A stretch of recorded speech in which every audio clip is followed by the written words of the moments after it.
Welcome back to another episode of Chats from the Blog Cabin. I'm so excited. Tonight we're talking all about cookies, and more cookies, but cookies that are actually good for you and cookies that you can eat even if you are gluten-free, which I know that's a big concern for a lot of people, as well as if you're on the keto diet. So this is the second time I've had a husband and wife team on. So guys, why don't you introduce yourselves and tell us a little bit about yourself? Hi. Hi. Thank you so much for having us. Why don't you start? This is my husband, Akiva. He started the cookie department. This is my wife, Elannah, and she's the chief cookie taster. My job is really tough. We produce ketogenic, gluten-free, certified, kosher-certified cookies.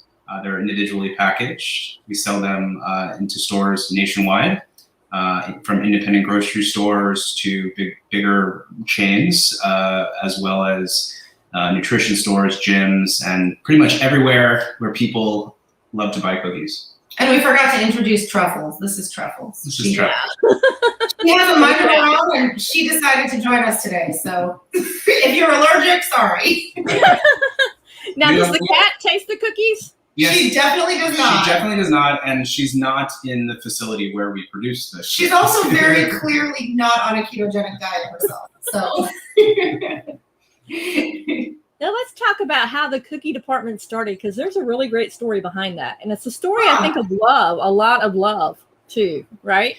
Yeah, I mean it's definitely a twofold story. I started the company in 2009 as a passion project.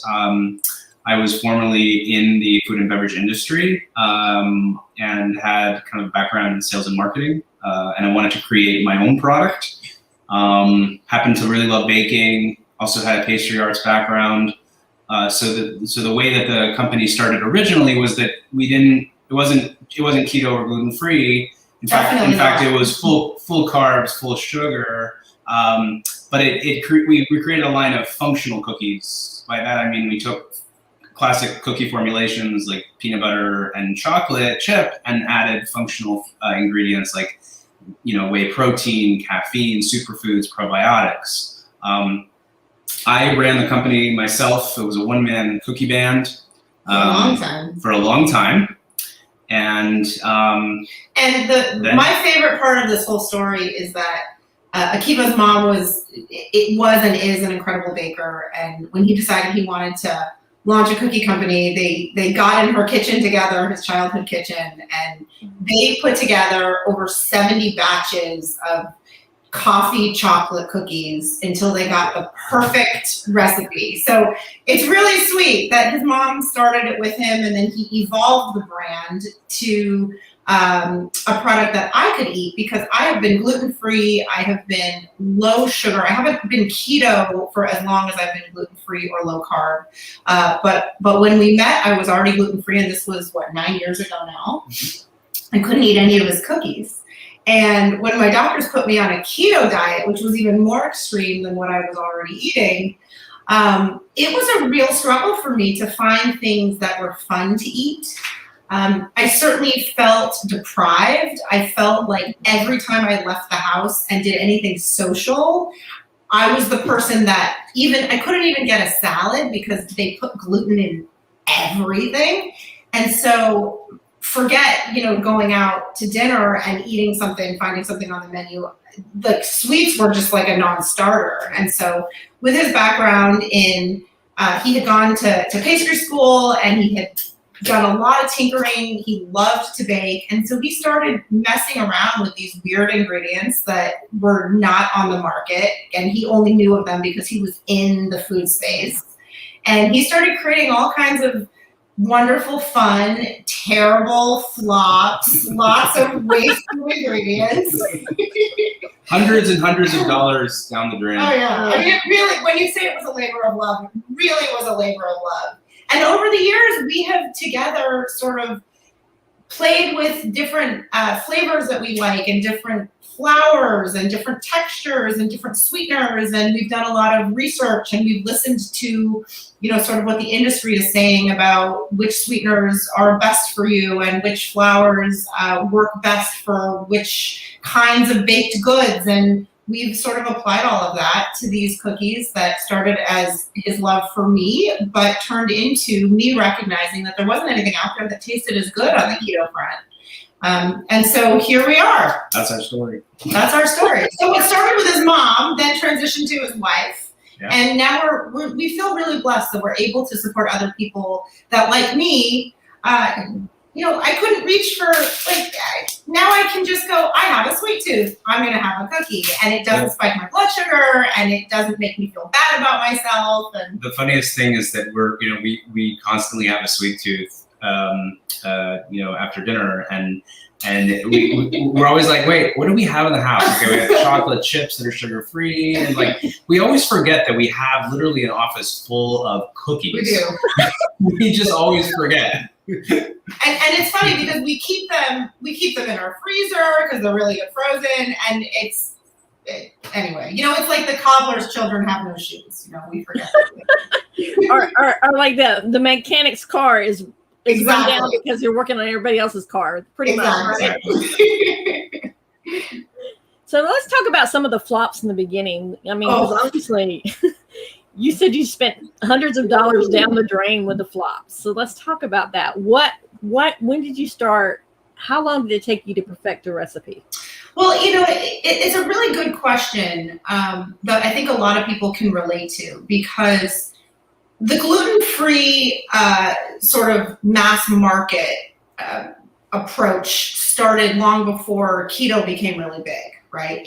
And so there have been all kinds of different ingredients that people that are gluten-free have been playing with for the past decade or so. Mm-hmm. And so we have all of these flours that we could play with, right? Mm-hmm. But the thing that we didn't really understand is that, I'll give you a very specific example. Almond flour, which has come to be one of my favorite flours to bake with, and it's what we use in these cookies.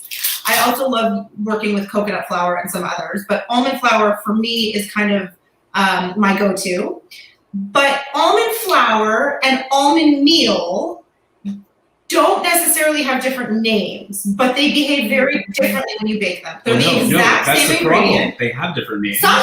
Sometimes. But sometimes they don't. Exactly. And especially in the grocery store, when you go to like the bulk section, they might sell almond meal and call it almond flour. Or vice versa. And the difference is that almond flour tends to be blanched, so there's no skin, and it tends to be much more finely ground. So the difference in the baked good that you're going to get between a heavier, nuttier flour and a finer, lighter flour is like, and it took us a really long time to understand all these little nuances. And then once we started mastering those, we started playing with all kinds of weird ingredients like guar gum and xanthan gum and trying to replicate sort of the texture of gluten. Mm-hmm. I'm telling you, you can take a very expensive, amazing batch of something and you add just a teeny tiny bit of something else that's an experiment, and you have to throw the whole batch away. Oh, wow. I would say though that my favorite flops, we actually just did one. We're still flopping. It's not like you get to a point where you stop flopping. We were trying to create a Cinco de Mayo inspired, super easy baked good out of our cookies to share with our cookie community.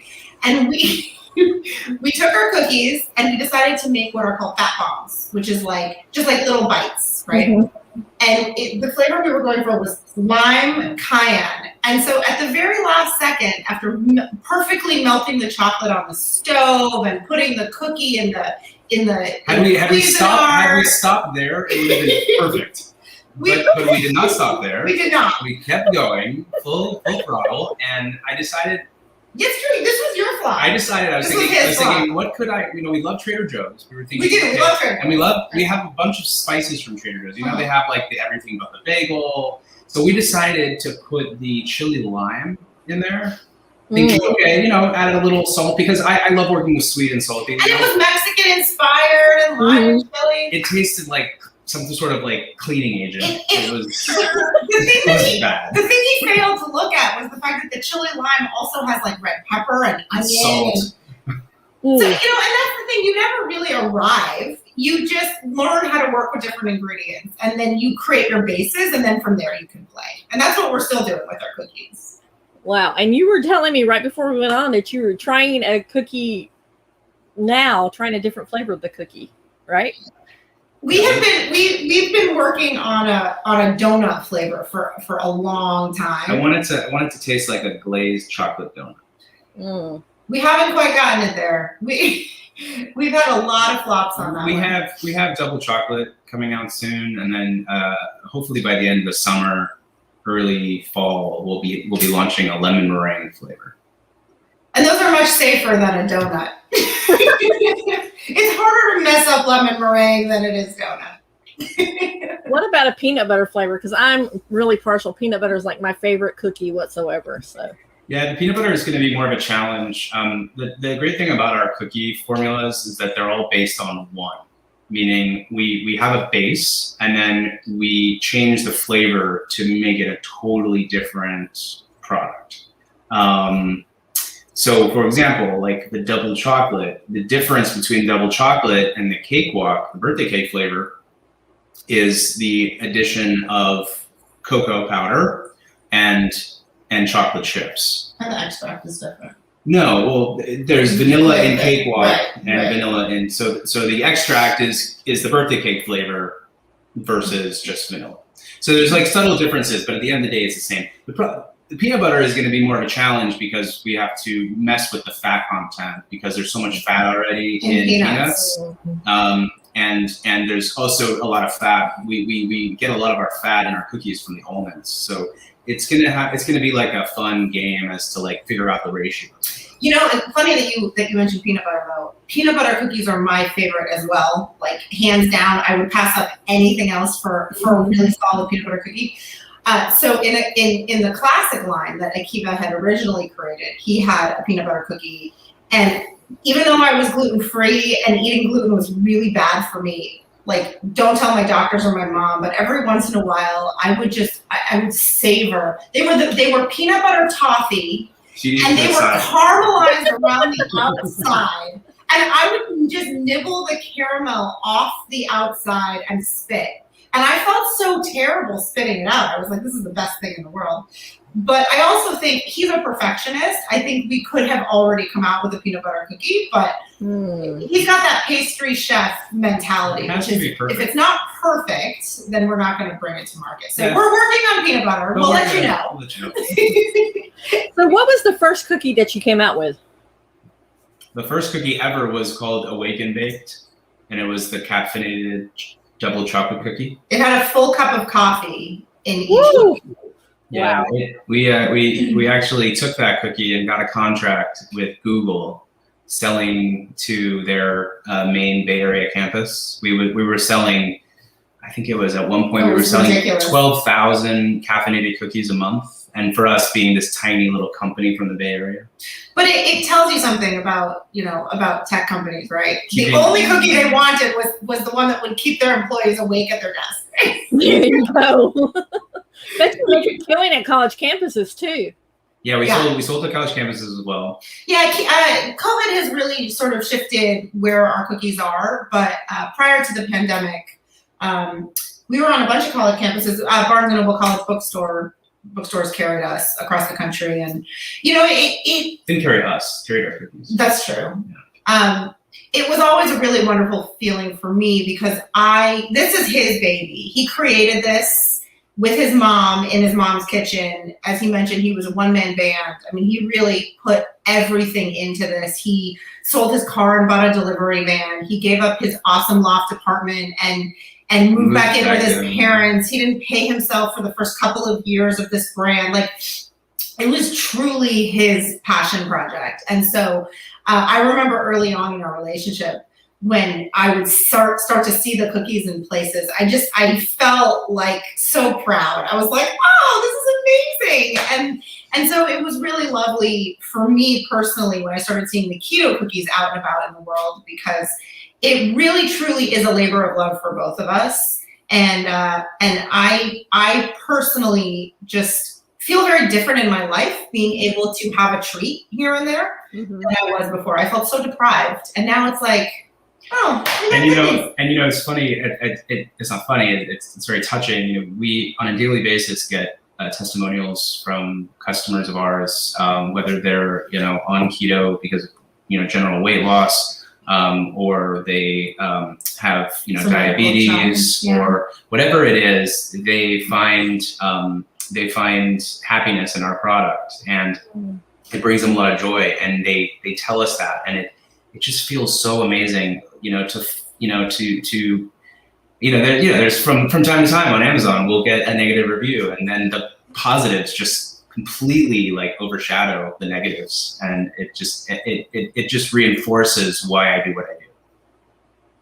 Well, I will say that I've tried a lot of keto cookies because I do keto too as well, but the aftertaste is not there where you see some of the keto products as an aftertaste. And with your cookies, you don't taste that. You don't taste any of that. Well, a big part of the reason for that is we were very intentional about using the sweeteners that we're using. There are a lot of sugar alcohols on the market. Anybody that has, even dabbled in keto has probably run across a whole number of them. Some of them really upset the tummy. Some of them have a weird aftertaste. Some of them increase blood sugar. Like, there's just a major range from both a metabolic perspective and a taste perspective. And so we've worked really hard with sort of our balance of what we're using for sweet. There is still a slight cooling effect is what we refer to it as. So if people are really, really sensitive to that cooling effect, I don't think there's really a way to get away from that if you're eating sugar alcohols. Well, and then the flip side of it is if you want to get away from the cooling effect, you have to consume allulose. But allulose gives a lot of people indigestion, and it's bad for your gut. So it's a balance. It's a balance. It's what's important to you. Yeah. Now, I told you before we went on that I actually went over a friend's house and we tried this. So we filmed us trying it. So I'm going to let you guys see a customer experience first time trying it. So here we go. Wow. Awesome. Thank you. Hey guys, it's Melissa. I am actually going to be interviewing you people of the cookie department soon. So my friend Donna, who does keto, we are going to be trying the cakewalk. I picked out the cakewalk because that's Donna's favorite flavor. And so we're going to try this cookie to see what it is like. Okay. Are you ready? Yeah. All right. So. Okay. Well, I'm going to smell it first. Oh, it's got to smell everything. Smells good. Smells like cake batter. Okay. A little piece. Okay. I will say the cookie's pretty big, so you probably. It is very big. You probably big. Definitely don't want to eat it in one sitting. It does definitely smell like cookie batter. It does smell like it, doesn't it? Mm-hmm. Birthday cake. It's very soft. Okay. It's not overpoweringly. It's not like over sweet. Yeah. Mm-hmm. But just enough. But I think a little bit of vanilla ice cream would be great with this. Or yes. a little bit of like a scoop of whipping cream or something like that to go with it. It would be really great. Yep. So definitely. I think it would definitely curb my sweet tooth if I was having one. And also too, it doesn't have the really bad aftertaste that you get a lot of things that are keto or gluten-free stuff, because there's also a gluten-free cookie too as well if you're on a gluten-free diet. Because I believe I saw that it had monk fruit in it. Yeah. And I usually do very much better with monk fruit. So yeah, this is definitely very good. Mm-hmm. I love how it has sprinkles in it. Mm-hmm. I don't know if you can see it or not. It has sprinkles in the cookies. Mm-hmm. So you're actually feeling like you are actually like a funfetti cake. Yes. Yep. That's what it makes me think of too. Mm-hmm. It was very good. Yep. And it's only 1 gram of sugar and 4 grams of net carbs for 1 cookie. Which is very good because it's a pretty big cookie. No. Yeah. Pretty. We're splitting it because I knew I couldn't eat. We just got through eating dinner with salmon, so we're pretty full, but we wanted to eat this for dessert. So we definitely recommend this. 2 thumbs up. Yep, 2 thumbs up. Uh, What do you guys think? I have some bad news for you. Okay. Oh. We're getting rid of the sprinkles. Oh no. Yeah, we were having challenges with customer service in terms of people were complaining, saying that they thought it was mold on our cookies because it's glitter, it's not sprinkles, so the glitter kind of dissolves into the cookie, and then it's green. So we were like, you know what? We're like, we promise. They're just natural. They're still going to sprinkles. taste great. They're just not going to have sprinkles on them. Well, I'm no. delighted that you ladies enjoyed them, and it's true. They're definitely big enough to share, and I have been guilty of eating one in a full sitting. And I think a couple. Okay. Well, I will say I kind of had to eat my part because she kept pulling away, keep eating. So Did you try the other flavors? no, we did not. I'm saving those because I want to kind of make an ice cream sandwich because I got some Rebel ice cream from it. So Nice. the vanilla ice cream. So I kind of want to make an ice cream sandwich out of it. So Sounds wonderful. of course I'll have to quarter it out. Plus I saw where you can also freeze them. So let's talk about that. You freeze them and they're good frozen. So let's talk about that. Yeah, so that was kind of an Instagram. We discovered that by accident, by the way. Yeah, it's which just is kind really of fun. It was just some influencers on Instagram when we originally launched happened to store them in the freezer to keep them fresh, and they told me that they tasted better frozen. So we started putting it out there into the ethers of the social media, and we started telling everybody freeze them because we tested it ourselves and it was amazing. We couldn't believe it. And so now we even put it on our packaging.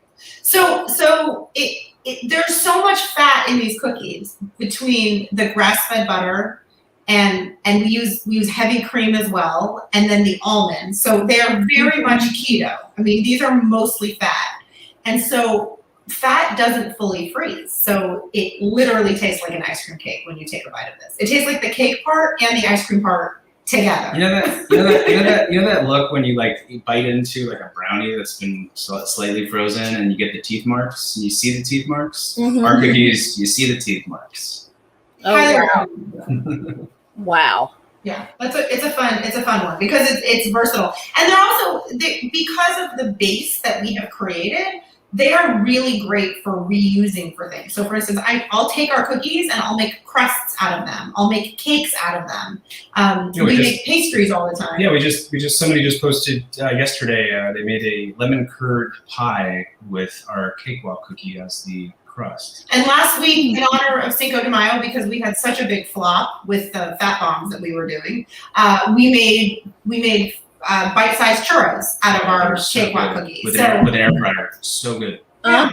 They're Now I versatile. want some They're fun. cakewalk cookies so I can make some churros because I don't know if you saw in the very beginning. My husband is a native of Mexico, so that I was like, man, now I need some cakewalk cookies. I would love to know his thoughts. I would imagine that we probably failed pretty miserably for somebody that actually knows what authentic churros taste like. But I'd be curious to see what he has to say. So talk us through from the time you come up with the idea for a cookie to the time that it actually is finished. What's the normal, how do you go through from, let's say you come up with the idea, okay, you're going to make a cakewalk cookie. What are the steps that you take to finally when you're really on good the market? question. Yeah. So it's kind of twofold. In some circumstances, we had a really great name, and so we created the name, and then from there we created the flavor, like the flavor profile, and then from there we created the product. Because now we have a base, the process simplified, right? So now it's mostly, okay, what's the flavor? Okay, now what's the name? And it's easy to implement it. And by name, he means we started with cakewalk and mint condition. And we were just thinking about, people that are on keto, we want life to be a cakewalk. You want to get your body into mint condition. So we created those two names and then came up with, to get the body into mint condition can be a cakewalk. And so that's where we came up with those. Well, and all the names we use in our cookies, both in the keto line and the original line, are puns. So, our new cookie, our double chocolate cookie, it's called Fit Chip. Our lemon cookie is called Be Your Zest. So they're all punny names, fun names, unique, very unsearchable in SEO, which is unfortunate, but you gotta stick to one thing. So I would say the way that we come up with our flavors, we do a lot of organic market research. We get out there and ask people like you. You said you love peanut butter cookies. We always want to know what people are attracted to, and we have found that we've gotten some really great feedback, in great part from the people that follow us on social media and are part of our community. And so, we taste all the other products on the market that are in, the competitive space to us, and we just sit down and we go, how are we going to make this better? How are we going to make this cleaner? How are we going to make sure that it's less expensive or comparable in terms of price? And he, with his tinkering scientific approach to things, just kind of gets busy in the kitchen. And then when he has created something that he thinks tastes good enough, he brings it to me and he says, I think this is it. And I say, nope, this is terrible. I love that. You have to build up. I also send it. It's terrible. And then he goes back to the drawing board for another month or two. And then once she's approved it, then what I do is I send it to our influencers, because they represent our people. Yeah, their constituents. It's their dietary constituents, and our influencers, by the way, are people that we have connected with through social media, and they have become friends, and it's an organic thing where they share with us what they love about our cookies, what they hate about our cookies. We really love that authentic feedback because we want to be as good as we can. So he'll send them to a half a dozen influencers and take that feedback. And then we complete the products. Yeah. But it's also, it's not just, for us, it's not just creating the initial R&D product, right? Because we have to scale that up. It's called commercialization. We have to take a formula that's in, really, really tiny measurements, and we need to scale it up, 1,000 times. And then we go to our manufacturer, like we use a contract manufacturer. So we go to the contract manufacturer and say, okay, these are the formulas, they scale them up. And then we have to do what's called a trial test. And that means they have to produce a commercial amount, make sure it works. If it doesn't work, guess what? It gets sent back to me. I have to redo it, and then it has to go back to them. They have to do another trial test. By the time we actually launch it, we've actually created 4,000 to 8,000 cookies. Wow. Who eats them all? It depends on how good they are, to be honest. I mean, we've donated them in the past. We send them to friends and family. But it is a really interesting process that I didn't know anything about before meeting Akiva, and that is that having a recipe work really well in your home oven it is a very different scientific process than having a recipe work really well on a commercial scale. It doesn't necessarily translate. Not at all. And so it's a very expensive process going from we perfected it at home or we perfected it in our test kitchen to we've now perfected it for production. So when we want to come out with a new product, it could take us 2 months. It could take us a year. It just depends on how well the process ends up working and how lucky we get. I also love getting emails from customers saying, oh, you should do this cookie or this cookie and this cookie. And I'm like, I wish it was that easy. He's like, I've been working on that for 6 months, actually. Funny you should ask. Has there ever been one cookie that you're just like, no, I just can't make it because I just can't quite crack it? You already said you were having trouble with the donut one, but has there been one that you just said, no, I'm going to put it aside and we're not going to work on it for a while? Great question. Actually, you're the first person asking this question. And the irony of it all is that our best selling cookie right now is Cakewalk. And for 10 years, I refused to make a birthday cake cookie because I am he's a snob. We're just going to be honest. I am of the school of... He's a trained pastry chef. Birthday cake flavor is not a thing. Okay, I'm going to stop interrupting you. Basically, what she said. I am of the school where it's like, you know, if you're going to make something, make it in its purest form. And if it's a birthday cake, it has to be in a birthday cake.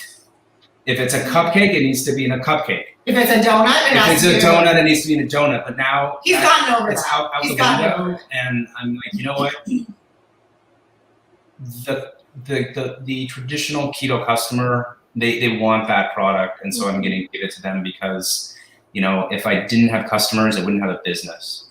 So that's more important than his bias. To honor my customers, I'm going to give them what they want. You know, I would say we've actually been working, peanut butter is another one. We've been working on that because, as Akiva mentioned, creating a lemon meringue is much easier for us because we already have Cakewalk and it's the same base ingredients. But creating a peanut butter is a whole different formulation. So that's something that we worked on, we put to the side. We decided to launch 2 additional flavors that were easier. We're working on. So... We'll let you know. We'll let you know. It's my favorite cookie too, so I'm sure it'll happen at some point. Are you a creamy or are you a crunchy? I basically like either, but I prefer creamy, but I'll eat both. Huh. And here's the question: would you want to see the cookie have like? Would you like it to remind you of like Skippy and Jiffy, or would you like it to taste like a natural, you know, organic peanut butter? Mm-mm. You want Skippy or Jiffy? Yep. You want the junk? Yep. You want the junk? Yep. Because honestly, I can taste it in the natural peanut butter. My daughter can also taste it as well. She will not, even if the label's covered, she knows it's the good stuff. It's the stuff that's good for you, not the Skippy or the Jiffy. Mm-hmm. So, not to say they're not good for you, but she knows it's the organic, natural one. So the taste is different. Well, good. The consistency is different too. That's good insight because. Well, our objective is to create a peanut butter cookie with the healthier ingredients that doesn't have the palm oil, that doesn't have the sugar, because the Skippy and the Jiffy, it's not nearly as good for you. But to make it taste like the junky stuff. So that's what we're working on. Keep you posted. Yeah, I'm gonna blow your mind. Have you ever thought about putting marshmallow fluff with the peanut butter? I don't think there is such a thing as keto marshmallows at this point. There are. There are. Maybe there aren't. I don't know. There's something similar to it, but it's not. You can't like roast it over a fire, but you can actually bake it in the oven. Mind blown. You're absolutely right. Pretty sure there are. We will keep you posted on that as well. Because I know if you want to break into a new market up north, they have a thing called, because my parents are from up north, and I'm talking Massachusetts up north because I'm in North Carolina right now. But they have a thing called Fluffernutters, which is a sandwich with peanut butter and marshmallow fluff. So you can make a Fluffernutter cookie.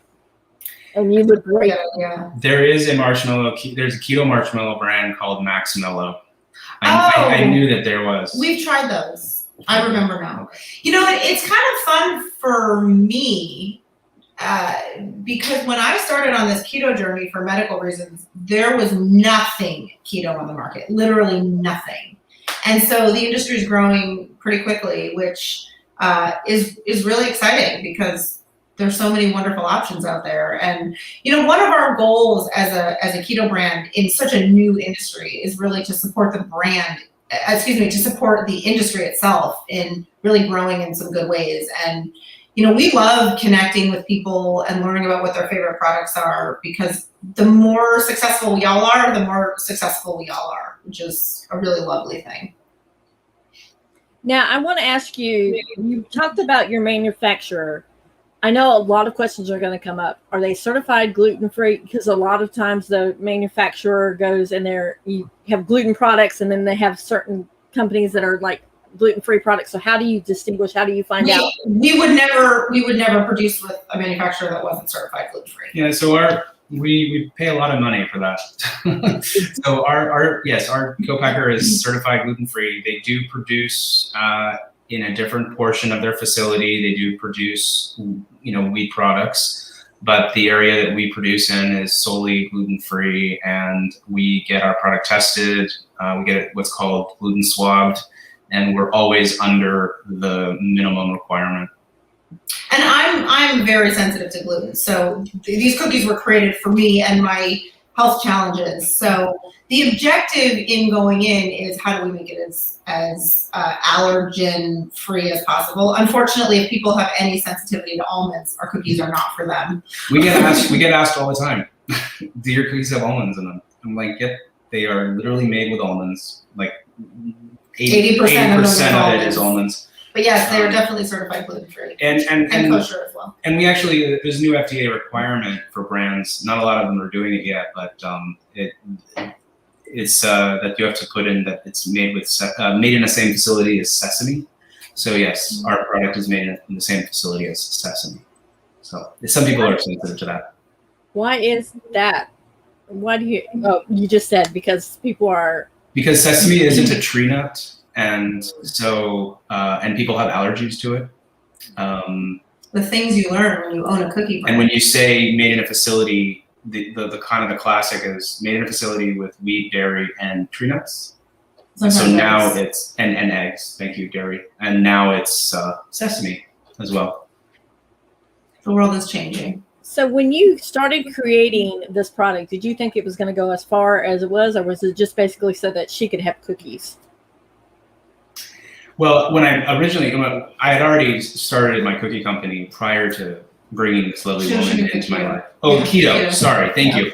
No, there was no commercial thought whatsoever for several years. And to be honest, when he started baking keto cookies for me, there really wasn't a keto market. The ketogenic was small. The ketogenic diet has been around for 100 years. It was created by a doctor at Mayo Clinic to help children with epilepsy.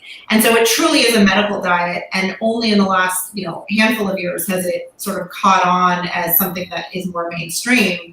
But the idea of having entire sections in grocery stores dedicated to keto, there's no way that I could have even visualized that when I went keto, because there was nothing on the market and nobody knew what the ketogenic diet was if they weren't in the neurological space. And so it was just to make me fun treats. And I remember actually the first time that we saw another keto product out there, we were like, really? There's a market for this? And we kind of watched that for a year or so. And then he was like, wait a minute, people really want ketogenic. There's something here. And when we launched in the keto line in August of 2019, we really thought that this was going to be maybe a 2 to 3 year run. We thought that we would have that amount of time to either decide to maybe launch a different kind of dietary product and be that company that produces for different dietary needs. And then or just, maybe sell the company after 3 years of a run.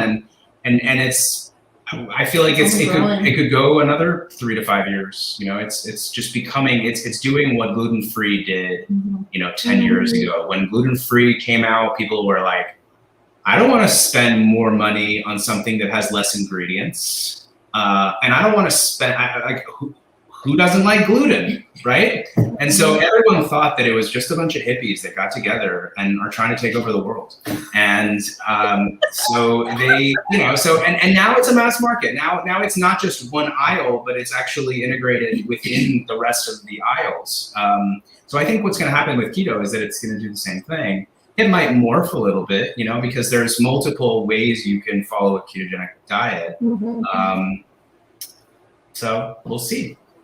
We're having fun and love that we're helping people for as long as this lasts. So you see yourself selling the company in a couple of years then? Is that what you said? No, Probably not. COVID definitely kind of took us for a ride. Originally we were growing really quickly, and then COVID hit, and we lost 80% of our business in 24 hours. Luckily we received some loans from the government that kept our doors open.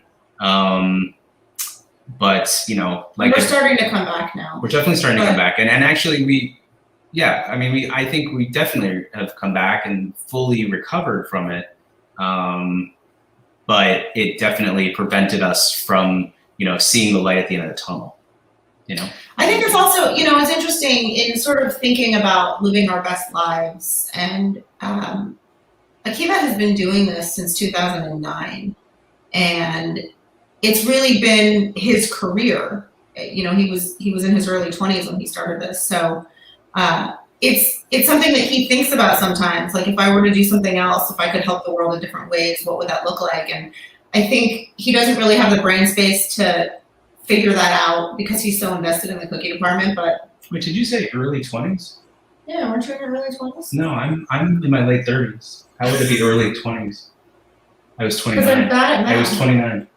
That is not true. Yes. You and I met in 2012, and that's when you were 29. We're both terrible at math. 27. I was not. Sorry, he was in his 20s. He was trying to make you younger, and only a man would argue about how old they are. He was just trying to make you look younger. Right. But you know what's funny? You're wrong too. You thought you were 29 and you were 27. So he's doing the math on his phone right now. Like I said, his brain is so full of the cookie department. But at the end of the day, this really is just cookies. And are we helping people? Absolutely, we're helping people. However, we do have a dream together, and that is to be able to support people that are struggling with chronic illness in some deeper ways. We have this vision of starting a foundation to support people in getting the medical care that they need, because my medical journey has been so long and so intensive and so expensive, and none of the doctors that have actually helped me take insurance. And so we do know that there's sort of a next step to this. Right now, it just feels really wonderful to be able to give people a treat and allow them to support, their spirit as well as their body. But we would like to take it deeper at some point. And we're having fun with the cookies right now, but that's coming at some point. Yeah. 100%. Yeah. So basically, taking the proceeds of what you earn from the cookies and funneling into something that will help people with the medical issues. Yeah. I mean, as long as we can pay our mortgage every month, we want to help people. As long as we can live a comfortable life, we want to help people. Yeah. I don't know if that makes any sense. So let's talk about being a pastry chef, because you don't see a lot of males that want to be pastry chefs. You see more females that want to be pastry chefs. So let's talk about that. Do you want me to get my jacket and my hat? No, you're good. You're good. When did you decide when did that love of cooking and baking come about? Well, it's interesting, it's Mother's Day is coming up, and like Elannah said, I started the company in my mother's kitchen, and the reason for that is because my mother is an amazing baker. She's an amazing chef, but I think she's more known in her community as the baker. Not professionally, it's just Correct. Something that she's passionate about. It's a passion. It's a hobby, my father passed away when I was really young, when I was 7 years old. And my mother raised both my two siblings and myself pretty much on her own for most of our lives. And where we, it's going to sound really cheesy, but, where we kind of came together as a family was in the kitchen. Now more so than before, whereas like my brother and my sister really bond with my mom with baking now. They, from like the sourdough bread that they made during COVID, like everybody else, to the desserts. And where I connected with my mother was when I started my business. So we kind of all found our way back to the kitchen in a way. But when we were children, there would just be these amazing smells coming out of our kitchen almost every day, my mom would bake breads and lemon bars and apple pie and just pecan pie, everything that is so amazing she would make. And so, you know, she instilled it in she instilled in me early. And so when I decided that I wanted to start a business, and I wasn't sure, you know, I wanted to be in the food business, but I wasn't exactly sure what it was. You know, I loved baking cookies, and so I don't know. I never asked you that. I'm just like, I'm brain farting. Why cookies specifically? I've never asked you that. Well, that's interesting. So cookies specifically. So when I was trying to figure out what it was that I wanted to do as a business, I loved drinking coffee, and so I went to I don't know if you've heard of Pete's Coffee. It's the local Bay Area coffee company. So I went to a Pete's, and I was doing some work, kind of, you know, putting together my dream board. You know, what do I want to do? And all of a sudden, I noticed that I was there from like 3 to 5 p.m. And I noticed between that period of time that about 80% of the people that went to the front counter to buy their coffee also bought some sort of dessert, whether it be cookies or brownies. And so I thought, well, why couldn't I just join the two together and make a caffeinated cookie? Oh, that's where cookies. So, and also cookies are just, you know, when you think of producing a baked good for like a elongated shelf life, I think the first thing that comes to my mind is cookies. You know, they're not, you know, from a moistness level, they're from like they're standalone. They're just standalone. They're drier. You know, they just last longer. You know, and so so I thought cookies. That again, brain fart. I'm so sorry. What's interesting about that is that he baked cookies every day. He had a full-time job during the day. He was the director of sales for an artisan bread company, and at night he would bake the cookies, and then in the early mornings he would deliver to local coffee shops and cafes, and he did that cycle every day for what, 2 years or something. It wasn't in my mother's kitchen. I mean, I had graduated from my mother's kitchen to a commercial bakery that you know, like my cousin actually owned the bread company that I worked at, and so instead of charging me for hours at the bread company, he said, why don't you work for me in the morning and then you can use my space for free. So it was a bartering system. He got very resourceful very quickly. And I think I learned Spanish. You think you learned Spanish? I'm just kidding. We would, the guys that were working at the bakery, they would listen to mariachi music. And so like, you picked some of it up. I picked some of it up every night, listening to mariachi music. It was a fun time. So talk about how scared were you when you first approached you said you brought your cookies to the local coffee shops, approaching a local owner to say, hey, I want you to try this. Will you carry it in your shops? Because that had to be kind of, you know, you had to believe in yourself, first of all. And then second of all, you had to have some courage and some gumption to get up and say, hey, I want you to try this when, you know, the answer was no. I mean, I think it helped that I came from a sales and marketing background. You know, I worked for a couple of beverage companies in my past, and then also working for this bread company.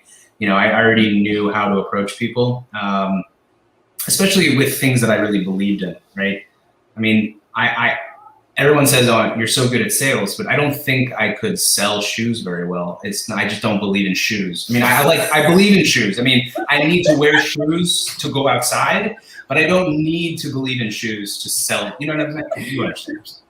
I believe in shoes. I believe in shoes. I believe in shoes. You're not passionate about shoes. We understand. No. We understand. Sorry. But so that's number one. Number two, I also sold I sold a fancier car and ended up getting a cargo van. And it said the cookie department on the sides. It looked like a milk van from the 40s. So I would drive in, and I had brown wheels to look like cookies. And so, as I was driving in, people would be like, "Oh, wow, it's the cookie guy," you know. So I became kind of this personality in the Bay Area where I'm from, and so it was a lot easier to sell people on my product when they already knew who I was. And then also the last one I was going to say was, the cookies really speak for themselves. They taste really good. And so I think when you have a good product, it's easier to sell. And also the fact that I was a one-man cookie band, like I would tell them out the gate, like, I'm not a big company.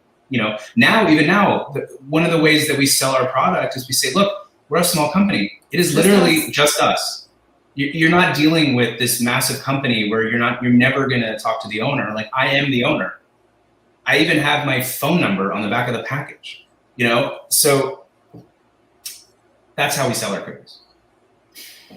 It's interesting. Akiva and I are built very differently. And I also have a sales and business development background. And so it's really interesting how our innate personalities show up really differently in that world. He doesn't care if people say no to him. It doesn't, he's not flappable. He believes what he believes inside, and he has a vision, and he sees that vision. It's almost as if it's already happened. And if he gets a no, or there's a stumbling block, or there's some kind of limitation, he will get resourceful and he will figure out how to go around that. Whereas myself, my natural inclination would be to get frustrated and to see it as a roadblock. He sees it as an opportunity. And I think that that's probably just an innate part of who he is. But the mentality that one has to have to take the path that Akiva has taken, he had learning disabilities and dyslexia and didn't go to college and knew that he had to chart his own course in life. Whereas I was very academically focused, and I was the only way that I was going to go. Like, we had very different, and I would argue that his street smarts and his resourcefulness has taken him further than any degrees that I value for myself, which has been really amazing to see that because he has a belief in something, and because he is willing to continue learning and growing and recognize that he doesn't know what he doesn't know, and he takes no's as an opportunity to learn and expand, he doesn't really care if someone says no. He just says, okay, on to the next. I mean, he'll do the sales dance with them, but if it's truly a no, it's beyond his control. So he's on. He's moving on. I just had a crazy interaction yesterday with this buyer for this really large e-commerce company that I'm not going to mention names. Anyways, I had this long conversation, and the guy was telling me, he was comparing our product to two of the largest low carb nutrition brands on the market. Like, by far, they're like massive nads. They might as well be publicly traded, they're so big. And he was just kept comparing me to them, saying, well, your prices are off from them, and you don't have as many Amazon reviews as them. And I'm like, it's like apples to oranges. Like, it's like, that's like comparing, a little mom and pop coffee shop to a Starbucks. Like, you just don't do it, and so I unfortunately couldn't get through to him and lost the sale. But at the end of the day, it is what it is, and I just moved on. Clearly you moved on. I'm over it. I love that. But I love the fact that she gave you so many compliments right there. You need to take her out to dinner because she gave you so many compliments right there. I know, seriously. Something. I know. It's pretty amazing how much, I really do admire and respect him. It's I have never met anybody that has the fortitude that Akiva has. He literally didn't pay himself for years, and he believed so much in growing this brand that he just put everything back into it. And it's funny, friends ask me. You are my championship. Friends ask me regularly about dating and whatnot, and because we're a very happy couple without a lot of work needing to go into our relationship. I think part of it is because we did a lot of growing before we met. Part of it is because we're very aligned in terms of goals, and there are a number of reasons. But when friends ask about dating, the first thing that I look at is the guy that I dated before Akiva was everything that I thought I wanted on paper. Like, he had he had a master's from Stanford. He was a world traveler. He was cultured. He was very successful in his career. And then I like go and fall in love with this guy who like didn't go to college, was driving around in a delivery van and living with his mom and didn't have any money, right? I'm such a schluck. And it's like you really have to follow your heart and your head, not just like that list of what you think is important, because I really do believe in him. And I would rather be on this journey with Akiva than, you know, with the wrong person that happens to be able to whisk me around the world on first class 5-star trips. What do you say? You Oh yeah, I hung my hat on the right broke entrepreneur.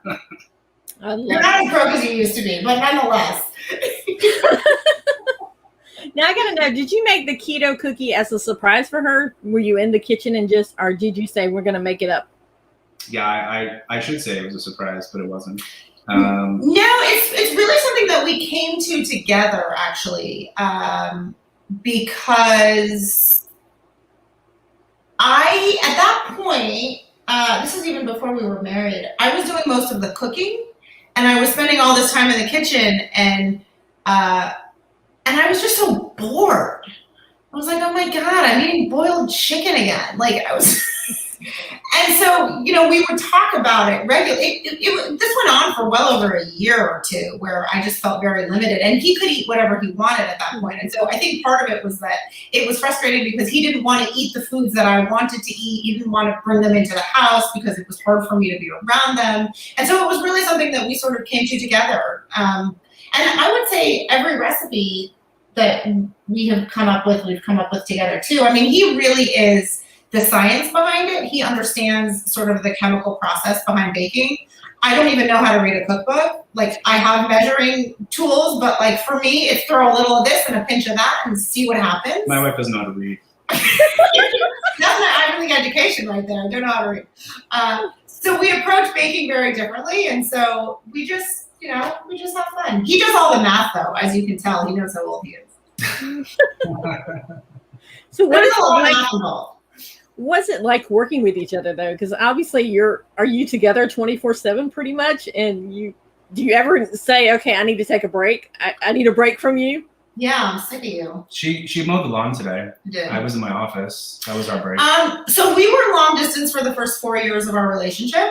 And he was working 100 hours a week on the cookie company, and I was very sick with some neurological issues that I was having. And so I think that because we spent so much time apart initially, we have just a deep sense of gratitude for being able to be together. But in terms of working together in reference to the business, this is his business. 100% truly, this is his business. He makes all of the big decisions and all of the little decisions. And when he feels like there is a big decision or a little decision that he needs guidance on, he will come to me. But truly, there's no stepping on each other's toes. It's like there are aspects of the business that I handle, but this is his baby. And in terms of being sick of each other, I'm shocked. I'm going to be honest. Like, I am shocked that we're not sick of each other. We had a couple of friends get divorced during the pandemic. Everybody has. So sad. And people that we never thought would ever get a divorce got a divorce. And we like each other more than we did before. It's very weird. I don't know why we like each other so much. But then again, like we've only been together for, do math.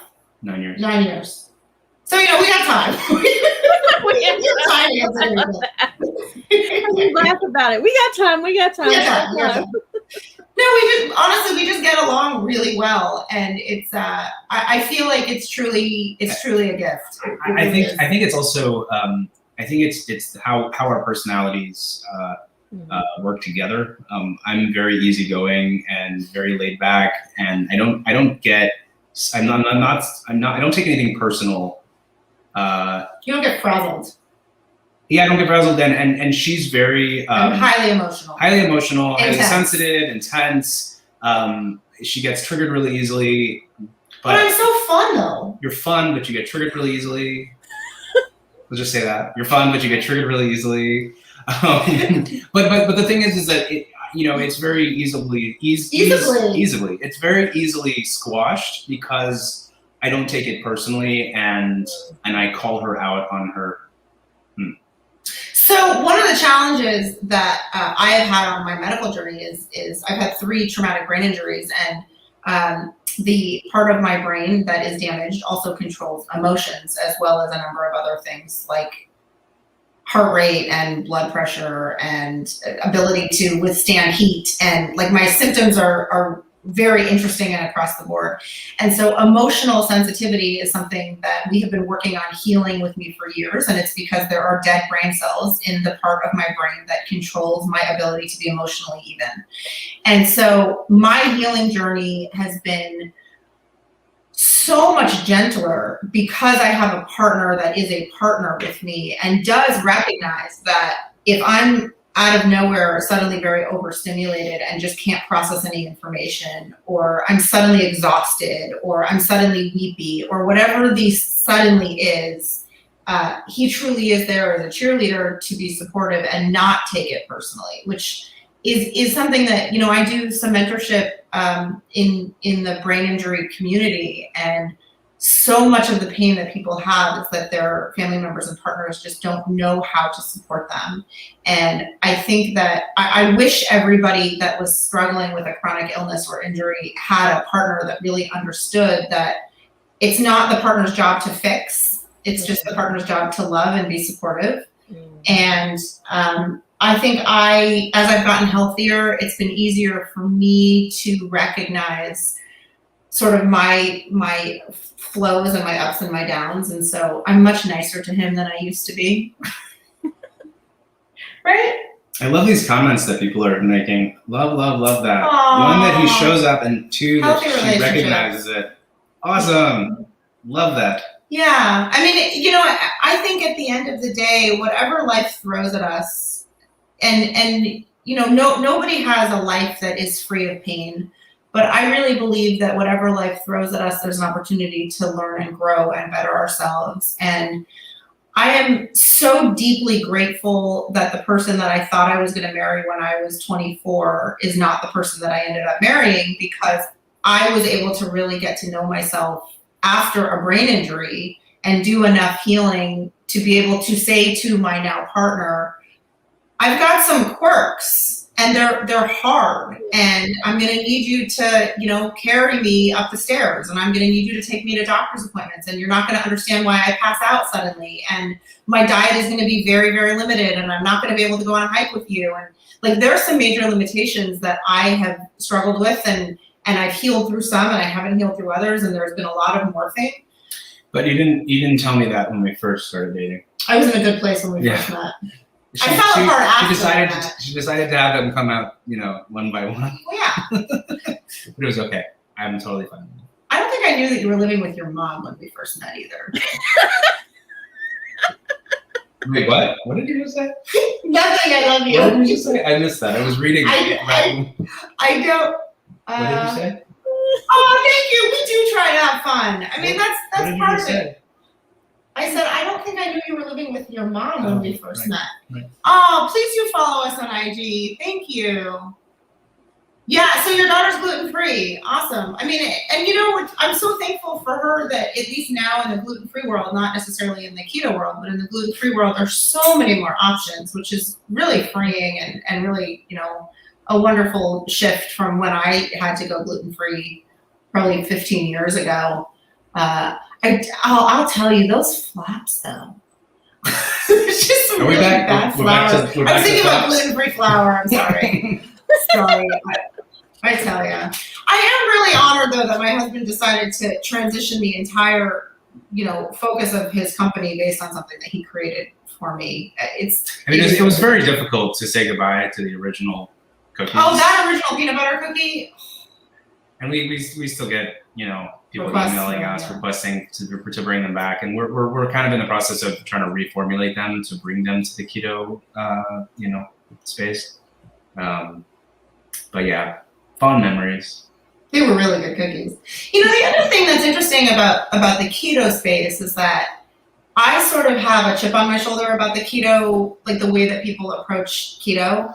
And I'm absolutely not shy about saying that I think that whatever we put into our bodies needs to be intentional. And probably part of the reason that is such a strong bias for me is because I did come to keto from a medical perspective. And so for me, food really is medicine. And I do, worry about people that are just eating bacon and butter all the time and are, hoping that they're just going to, lose 30 pounds in a month. And like, I really believe that getting to know your own body and eating in a way that is supportive of your body is absolutely crucial. My keto journey has morphed many times. There are times that I have dairy, certain kinds of dairy in my diet. There are times that I don't. There are times that I have to introduce certain legumes, and then there are times that I don't. And I'm very closely monitoring myself, and I'm working with practitioners that are helping me to keep track of what's best for my body. So if anybody out there is keto, if you've been having great results or you've been having terrible results or no results at all, or you're thinking about going keto, I would just say it truly is a medical diet, and make sure that you do the research and you do it in a way that works for you, because it is a way that you can really add a lot of value to your life and into your health, and you can also really detract from your health if you're doing it in a way that isn't supportive of how your own body needs to be doing it. So we eat very differently. We have the sort of similar base, but bacon and butter. Woo! No cruciferous vegetables for you. My mother's gonna kill me because I grew up kosher. You can have the butter. I'm sorry. Melissa, I'm a goofball by. Well, that's what trade. makes you a fun couple, though, is that you guys play off each other, and so I love that. Yeah, I'll tell you, it's kept. I'm very high risk for COVID, and so he has been wonderful in being super overly cautious during the last, what are we at, April, year and 2 months. I don't think we could have done it if we didn't laugh so much. Like honestly, and also not only have we been like together in lockdown, but we moved a couple years ago to Portland, Oregon, where all it does is rain, like constant 24 hours a day, gray, dreary rain. I woke up the other day, I'm really depressed. She's like, you know what? You live in Portland. It's gonna rain all the time. You better get used to it. Well, and we moved here because this is where we found the right manufacturer for our cookies, and so we made the decision together to trek up to Portland and have an adventure. We were living in Los Angeles, which is where I'm originally from, and I don't know that we planned on staying here forever, but then somehow we ended up buying a house here, and so we're here, and we're kind of going, well, wait a minute. Do we need to stay here? I don't know. Maybe not. Now, so you talk about Portland. Portland has the reputation of being the hippy dippy kind of community, right? A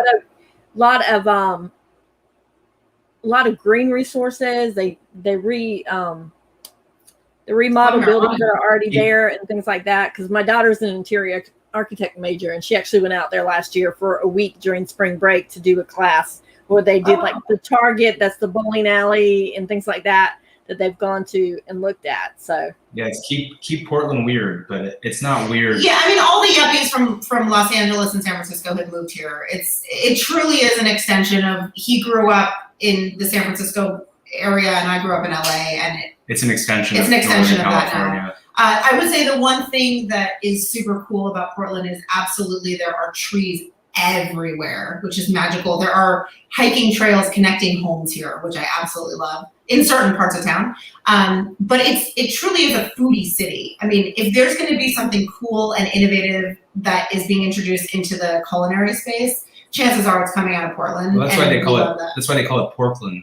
Yeah, there's a lot of pork here. There's tons. But we don't have pork. Disclaimer: we do not have pork in our cookies. Yeah. That brings me to the comment that I threw up there: bacon and butter cookies. Yeah. That's about as keto as it gets. Right? Wait, are we calling it bacon cookies and butter cookies, or bacon and butter cookies? How about bacon butter? Because you're baking butter. Oh, bacon butter. There's Clever. a pun. There's a pun. Bacon butter. We're not going to get on that. No. Then you got to get USDA. And then it would kill our kosher certification. Oh, yeah, no. Nah, it's too much. We'll do peanut butter first. Vegan. How about vegan bacon and butter? No, that won't work. That sounds terrible. This reminds me of, by the way, we were just on HGTV in January. We were featured on a show with Clinton Kelly, and he helped us find our home. He helped us find our house, and just this interaction is just like memories of being on the show, because we never really get to friendly bicker. Banter, yeah. I call it friendly bicker. I'm gonna call it bantering. Okay, friendly. Bantering is better, because bickering sounds like you're having an argument. Bantering. Right. Well, that's why I started with friendly. So friendly bickering banter. It's actually funny because when they first started interviewing us to be cast on that show, we were we were bickering a little bit, and at one point we turned to the Zoom and we said, "Sorry," and they're like, "No." The more you two do that, the better.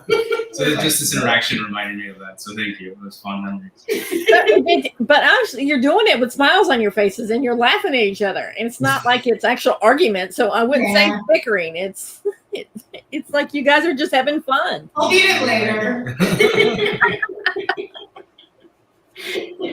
So where do you see the cookie department going from here? Now that you're kind of coming out of COVID. I mean, we're definitely growing. Like I said, we actually in March we surpassed our 2020 revenue, which is amazing. I'm very humble about that. Not that that's saying much, because 2020 was a very challenging year, but nonetheless, we're moving in the right direction. I couldn't have said that for any other year prior. Right. Right. So yeah, I mean, we're growing by leaps and bounds. We want to come out with new cookies. There are a lot of protein bar companies that will start with protein bars, but then they'll end up doing pasta. You got Quest Nutrition. They do protein bars. They do shakes, chips. Pasta. They do everything under the sun.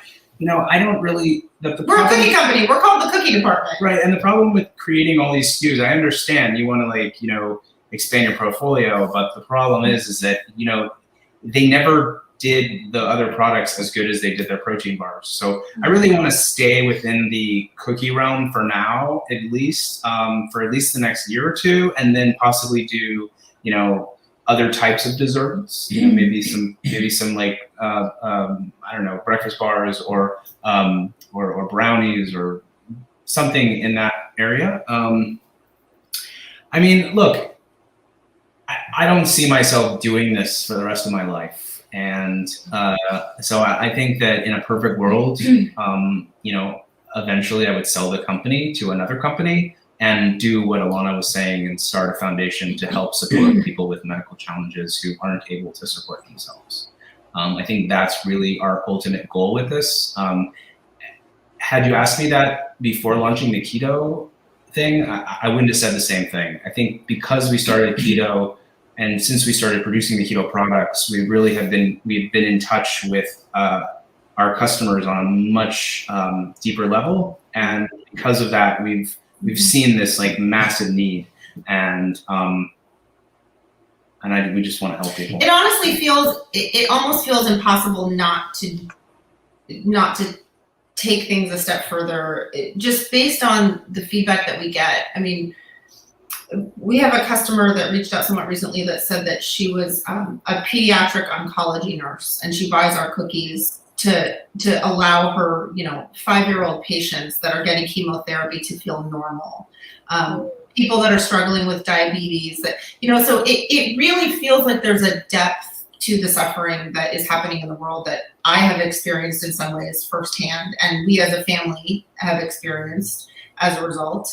And it just feels like it's hard to stay in the fun and the light and the fluffy entirely when there is suffering happening. Mm-hmm. I would love, and it's something that we've been talking about, but I would love us as a couple to be able to, maybe have a podcast at some point and help people understand from a nutritional perspective a little bit better, and a life perspective, what the ketogenic diet is and what it does and how it can work for them individually. And, I just think that there's so much support that people could use. And if you go on social media, I mean, it's crazy. You search different hashtags or you go into different Facebook groups and whatnot. I mean, people are asking so many questions, and there's so much need for information out there, and there's so much information, and some of it is wonderful and some of it is not wonderful, and helping people sort of weed through that and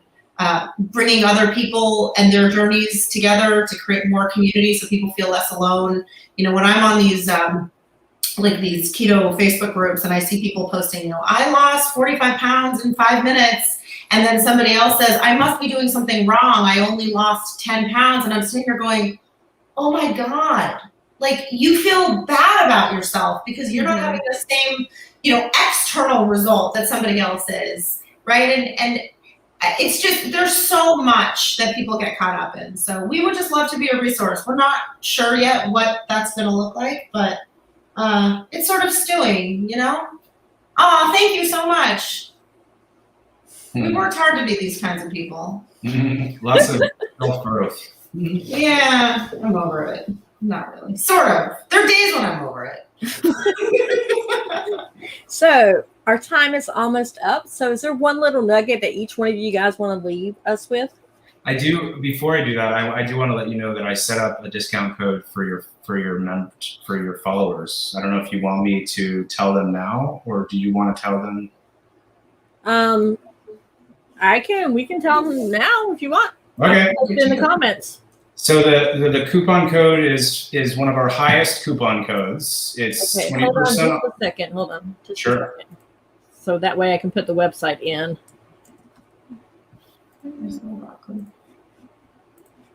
I'm smelling my roast that's in the oven.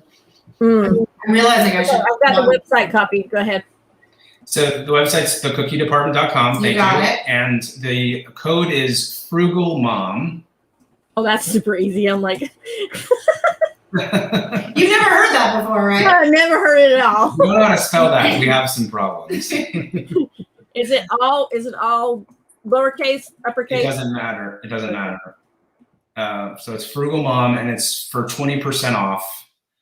It's limited to one purchase per customer, and it won't expire. So as long as it's up on your blog, then that's when it will be valid. Okay. Let's see, a nugget. A nugget. What was the question again? What's a nugget that you might have to leave everybody with? A nugget. Is it like, are you asking for like, you know, what's my perfect fortune cookie nugget? I think she's asking for whatever you want to say. Whatever you want to say. One last little thing you want to say. Go for it. Oh, you're going to me because you can't think I of can't anything. think of anything yet. Okay, do you want me to take this for both of us? Yes, take it okay. for both of us. I would say two things. One, believe in yourself, whatever that looks like, whatever that means. Implement whatever tools and habits and people and support you need to implement so that you can believe in yourself. I say that from the perspective of this guy that nobody believed in and thought he wasn't going to amount to anything. And he stuck to it, and he had many people tell him to shut his company down. And he's had so many hurdles, and he's still here. He's still doing it. He's turned me into a believer in believing in yourself in that capacity. And I would say for myself, from a food perspective, just to sort of echo what I said earlier, really do it in a way that works for your body and do the research. No two bodies are the same. Nobody should tell you what's right for you. Even doctors, believe me, I've had very expensive, internationally renowned doctors tell me things that didn't work for me. And trusting yourself, doing your own research, and being your own advocate, I would say, are the three most important things that I could tell anybody. And also, if you want your cookies to have lift, make sure you use a leavening agent. That's my last little nugget. Baking soda and baking powder, it's your friend. Really? Really? Baking powder and baking soda is your friend. But you use them simultaneously? You do. Sometimes. See, I don't use baking soda and baking powder because I don't get the point. Like, you need to have an acid to make the baking soda work, so you might as well just use the baking powder. I'm a very lazy. Use them in combination. I'm so lazy in the kitchen. Throw some stuff That's in. my nugget. See what happens. Nugget. That's my nugget. Baking powder or baking soda or is both. your friend. Y'all, I will say that I thought I had a favorite episode before now, but I think this has been my favorite episode. I laughed so much. Oh, thank you. And you guys have just been a joy to interview, and you guys are welcome to come back anytime if you're launching a new cookie, or if you have your foundation when you finally get that going, or even anything that you have new, you're more than welcome to come back on. That's very kind. We greatly appreciate your time, Melissa. Thank you so much for having us. And it's funny, before we got on this call, I told you I wasn't feeling well. You're feeling okay. I'm feeling so much better now. Oh, you made me feel better. Oh, now you're making me cry. Oh. You know what's gonna happen, Melissa? You're gonna go away, and then he's gonna be stuck with me, and he's gonna be like, I don't feel so good. You'll say, here, eat a cookie, it'll make you feel better. A cookie a day doesn't keep the doctor away. Don't listen to that. All right, wonderful. Well, thank you. We really appreciate the opportunity to connect with you, and we just thank you so much for spending the time. So thanks. So guys, go to the cookie department, get your cookies, 20% off, coupon code Frugal Mom.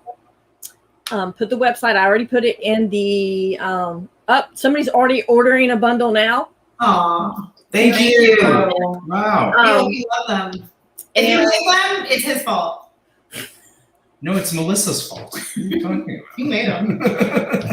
Now maybe I'll just have her come back on, not you come back on now, because you just said it was my fault. I'm just kidding. And I was kidding too. And you can tell them that it will ship tomorrow. So we ship quick. And this one's coming.